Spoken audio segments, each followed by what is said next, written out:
അസ്സലാത്തു വസ്സലാമു അലൈക യാ സയ്യിദി യാ റസൂലല്ലാഹ് സല്ലല്ലാഹു അലൈഹി വസല്ലം.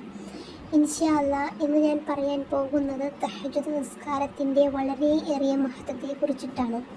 കാരണം തഹജ്ജുദ് നിസ്കാരം എന്ന് പറഞ്ഞാൽ രാത്രി സമയങ്ങളിൽ നല്ല ഉറക്കത്തിലേക്ക് പോകുന്ന സമയത്ത് എണീറ്റ് നിസ്കരിക്കുക എന്ന് പറഞ്ഞാൽ അത് ഒരുപാട് ബുദ്ധിമുട്ടുള്ളൊരു കാര്യമാണ്. അതങ്ങനെ നിസ്കരിക്കാൻ പറ്റുന്നുണ്ടെങ്കിൽ അത് അള്ളാഹു ഇഷ്ടപ്പെടുന്നവർക്ക് മാത്രമേ തഹജ്ജുദ് നിസ്കരിക്കാനായിട്ട് പറ്റത്തുള്ളൂ. ആ നിസ്കാരത്തിന് വളരെയേറെ പുണ്യമുണ്ട്. ഇൻഷാ അല്ലാഹ് ആ തഹജ്ജുദ് നിസ്കാരത്തെക്കുറിച്ചിട്ട് 5 മഹത്വങ്ങളാണെന്ന് ഞാൻ പറയാനായിട്ട് പോകുന്നത്. ഇൻഷാ അല്ലാഹ് അല്ലാഹു സുബ്ഹാനഹു വ തആല നമുക്കൊക്കെ തഹജ്ജുദ് നിസ്കരിക്കാൻ എണീക്കാൻ അള്ളാഹു ഇഷ്ടപ്പെടുന്ന ദാസന്മാരെ നമ്മളേക്ക് ഉൾപ്പെടുത്തുമാറാകട്ടെ.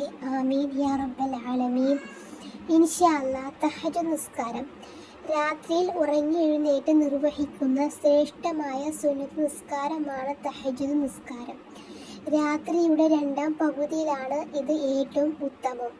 എല്ലാവരും ഉറങ്ങിക്കിടക്കുമ്പോൾ എഴുന്നേറ്റ് നിസ്കരിക്കാൻ ഈമാനുള്ളവർക്ക് മാത്രമേ സാധിക്കുകയുള്ളൂ. അതുകൊണ്ട് തന്നെ 5 മഹത്വങ്ങളാണ് ഈ ഹദീസിൽ മുത്തുനബി സല്ലല്ലാഹു അലൈഹി വസല്ലമ തങ്ങൾ നമ്മെ പഠിപ്പിക്കുന്നത്. അതിൽ ഒന്നെന്ന് ചോദിച്ചാൽ മുൻഗാമികളായ സ്വാലിഹീങ്ങൾ പതിവാക്കിയ കാര്യമാണ് തഹജ്ജുദ് നിസ്കാരം. ഇത് നിർവഹിക്കുക വഴി സ്വാലിഹീങ്ങളിൽ നാം കണ്ണിച്ചേരുകയാണ്. സ്വാലിഹീങ്ങളുടെ കൂടെ ചേർത്ത് കിട്ടാനാണ് നിസ്കാരത്തിനും പുറമെ എപ്പോഴും നാം പ്രാർത്ഥിക്കുന്നത്. അതുകൊണ്ട് തന്നെയാണ് തഹജ്ജുദ് നിസ്കരിക്കണം ചെയ്താൽ നമ്മളെപ്പോഴും പറയുന്നത് സ്വാലിഹീങ്ങൾ റബ്ബേ ഞങ്ങളെ ഉൾപ്പെടുത്തണേ എന്ന്. അപ്പോൾ സ്വാലിഹീങ്ങൾ നിസ്കാരമാണ് തഹജ്ജുദ് നിസ്കാരം എന്ന് പറയുന്നത്. അതുകൊണ്ട് തന്നെയാണ് നമ്മൾ അങ്ങനെ പറയുന്നത്. അതോടൊപ്പം തന്നെ അവർ പതിവാക്കി ഏതെങ്കിലും ഒന്ന് നമുക്ക് ജീവിതത്തിലും വേണം. അതാണ് തഹജ്ജുദ് നിസ്കാരം എന്ന് പറയുന്നത്. ഇൻഷാ അല്ലാഹ് 2ാമത്തെ മഹത്വം എന്ന് പറഞ്ഞാൽ ഈ നിസ്കാരം നമ്മെ അള്ളാഹുവിലേക്ക് അടുപ്പിക്കും. ദീനിനോടും ഇബാദത്തിനോടുമൊക്കെ നമ്മുടെ മനസ്സിൽ താല്പര്യം വർദ്ധിക്കും. അത് കറക്റ്റാണ് കേട്ടോ. നമ്മൾ നിസ്കരിച്ച് കഴിഞ്ഞാൽ നമുക്ക് ഇബാദത്ത് എടുക്കാൻ വളരെ ആകാംക്ഷയും കൊതിയും നമ്മുടെ മനസ്സിൽ ഇങ്ങനെ വരും. പിന്നെ എന്ത് കാര്യം ചെയ്യുമ്പോഴും നമുക്ക് ആ കാര്യത്തിനെല്ലാം റാഹത്ത്, മനസ്സിലൊരു തൃപ്തി ഉണ്ടാകും, സന്തോഷമുണ്ടാകും. അതെല്ലാം തഹജ്ജുദ് നിസ്കാരം കൊണ്ട് ഉണ്ടാകുന്ന കാര്യങ്ങളാണ്. അതൊക്കെ 100% ഉറപ്പ് തന്നെയാണ് കേട്ടോ. 3ാമത്തെ മഹത്വം എന്ന് പറഞ്ഞാൽ കുറ്റവാസന തടയും. ഹൃദയത്തിലെ കറകൾ നീക്കി മനസ്സ് സ്ഫുടം ചെയ്ത് തിന്മകളോട് വെറുപ്പ് ജനിപ്പിക്കുന്നതിന് വലിയ ശക്തിയുണ്ട്. തിന്മകൾ ചെയ്യാനുള്ള ശക്തമായ സമ്മർദ്ദം നമ്മയെല്ലാം അനുഭവിക്കുന്ന വലിയൊരു പ്രതിസന്ധിയാണ്. എന്ന് ചോദിച്ചാൽ നമ്മുടെ ഹൃദയത്തിലെ കറകളെല്ലാം നീക്കിത്തരും. അതുപോലെ തിന്മകളൊക്കെ വരുമ്പോൾ നമുക്ക് മോശമായ പ്രവൃത്തികൾ അല്ലെങ്കിൽ ചെയ്യാൻ പാടില്ലാത്ത കാര്യങ്ങൾ വരുമ്പോൾ നമുക്കത് ചെയ്യാൻ തോന്നില്ല. നമ്മുടെ മനസ്സിൽ ഇങ്ങനെ ഒരു കുറ്റബോധം വരും, ഇങ്ങനെ ചെയ്യാൻ പാടില്ല എന്ന്. അങ്ങനെ നമ്മൾ ആ ഒരു മോശമായ പ്രവൃത്തി നമ്മളെ തടയും. അതുപോലെ നല്ല നല്ല കാര്യങ്ങൾ ചെയ്യാൻ നമ്മളെ ഉത്സാഹിപ്പിക്കും. ഇതെല്ലാം തഹജ്ജുദ് നിസ്കാരം കൊണ്ട് കിട്ടുന്ന വളരെയേറിയ നേട്ടങ്ങളാണ് കേട്ടോ. നാം ഓരോ കാര്യങ്ങൾ പറയുമ്പോഴും അതിൻ്റെ ഗൗരവം എന്താണെന്ന് മനസ്സിലാക്കാം കേട്ടോ. ഇൻഷാ അല്ലാഹ് സുബ്ഹാനഹു വ തആല നമുക്കൊക്കെ തഹജ്ജുദ് നിസ്കരിക്കണം. അള്ളാഹു ഇഷ്ടപ്പെടുന്ന ആളുകൾ നമ്മളെയൊക്കെ ഉൾപ്പെടുത്തണം. ഇൻഷാ അല്ലാഹ് സുബ്ഹാനഹു വ തആല നമുക്കൊക്കെ നിസ്കരിക്കാനുള്ള തൗഫീഖ് നൽകട്ടെ മുഹിബ്ബീങ്ങളെ.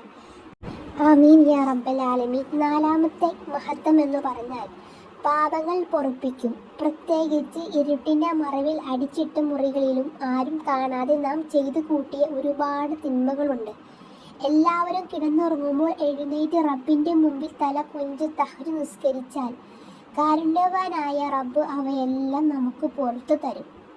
നാം ചെയ്തു നാം അറിഞ്ഞും അറിയാതെയും രഹസ്യമായി ഒക്കെ നമ്മൾ ചെയ്തു പോയിട്ടുണ്ടാകും ഒരുപാട് തെറ്റുകുറ്റങ്ങളൊക്കെ. അതെല്ലാം റബ്ബ് സുബ്ഹാനഹു വ തആല നമുക്ക് പെട്ടെന്ന് ഉത്തരം കിട്ടുന്ന സമയമാണ് തഹജ്ജുദ് നിസ്കാരം. തഹജ്ജുദ് നിസ്കരിക്കാൻ എണീറ്റിട്ട് നിസ്കരിച്ച ശേഷം ദുആ ചെയ്താൽ ആ ദുആക്ക് ഉത്തരമുണ്ട് എന്നാണ്. അതിന് വളരെയേറിയ ഉത്തരം കിട്ടണ ഒരു സമയമാണ് തഹജ്ജുദ് നിസ്കാര സമയം എന്ന് പറയുന്നത് കേട്ടോ. അതേപോലെ തന്നെ 5ാമത്തെ മഹത്വം എന്ന് പറഞ്ഞാൽ രോഗങ്ങളെ അകറ്റുമെന്നതാണ് 5ാമത്തെ നേട്ടം. ഭൂമിയിൽ ഏറ്റവും ശാന്തമായ സമയമാണ് രാത്രി 2ാം പകുതി. ആ സമയത്ത് എഴുന്നേറ്റ് നിസ്കരിക്കുമ്പോൾ നമ്മുടെ സങ്കടങ്ങൾ യജമാനൻ്റെ മുന്നിൽ നിരത്തി വയ്ക്കുമ്പോൾ നമുക്ക് മാനസികമായ വലിയ ശക്തി ലഭിക്കുന്നത് പോലെ തന്നെ ദീർഘസമയം റുകൂഉം സുജൂദും ചെയ്ത് നിസ്കരിച്ചാൽ തലച്ചോറിൽ നന്നായി രക്തമോട്ടുകയും അതുവഴി പഞ്ചേന്ദ്രിയങ്ങൾക്കെല്ലാം നാവുന്മേഷം ലഭിക്കുകയും ചെയ്യും. നാം രാത്രിയിൽ എണീറ്റ് നിസ്കരിക്കുന്ന നിസ്കാരം, ആ നിസ്കാരം എന്ന് പറഞ്ഞല്ലോ, അള്ളാഹു ഇഷ്ടപ്പെടുന്നവർക്ക് മാത്രമേ ആ സമയത്ത് എണീക്കാൻ പറ്റത്തുള്ളൂ. കാരണം ആ സമയം എന്ന് പറഞ്ഞാൽ നല്ല ഉറക്കത്തിലേക്ക് പോകുന്ന സമയത്ത് എണീച്ച് നിസ്കരിക്കുക എന്ന് പറഞ്ഞാൽ അള്ളാഹു ഇഷ്ടപ്പെടുന്നവർക്ക് മാത്രമേ, അള്ളാഹു നിശ്ചയിക്കുന്നവർക്ക് മാത്രമേ എണീറ്റ് നിസ്കരിക്കാൻ പറ്റുന്ന നിസ്കാരമാണ് തഹജ്ജുദ് നിസ്കാരം. ആ നിസ്കാരം വളരെ പുണ്യമേറിയ നിസ്കാരമാണ്. അപ്പോൾ ആ നിസ്കാരം കൊണ്ടിട്ട് നമ്മുടെ രോഗങ്ങൾ വരെയും അകറ്റും. മാരകമായ രോഗങ്ങൾ ഉണ്ടാവില്ല, മനസ്സിനും ഒക്കെ ശക്തി ഉണ്ടാവും. മോശമായ പ്രവൃത്തിയിൽ നിന്ന് നമ്മളെ പിന്തിരിക്കും. നല്ല നല്ല കാര്യങ്ങൾ ചെയ്യാൻ നമ്മളെ ആവേശം ഉണർത്തും. അങ്ങനെയൊക്കെയാണ് തഹജ്ജുദ് നിസ്കാരം കൊണ്ടുള്ള മഹത്വം എന്ന് പറയുന്നത്. അങ്ങനെ തുടങ്ങി ഒരുപാട് മഹത്വങ്ങളുണ്ട് തഹജ്ജുദ് നിസ്കാരം കൊണ്ട്.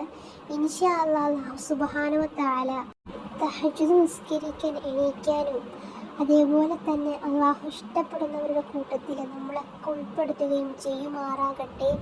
അവൻ്റെ നേരായ മാർഗത്തെ ഭാഗത്തെടുത്ത് അവൻ്റെ തൃപ്തിയിലായിട്ട് ജീവിക്കാൻ അള്ളാഹു സുബ്ഹാനഹു വ തആല നമുക്കൊക്കെ തൗഫീഖ് നൽകുമാറാകട്ടെ. ആമീൻ യാ റബ്ബൽ ആലമീൻ. ദുആ വസിയത്തോടെ ഇൻഷാ അല്ലാഹ്.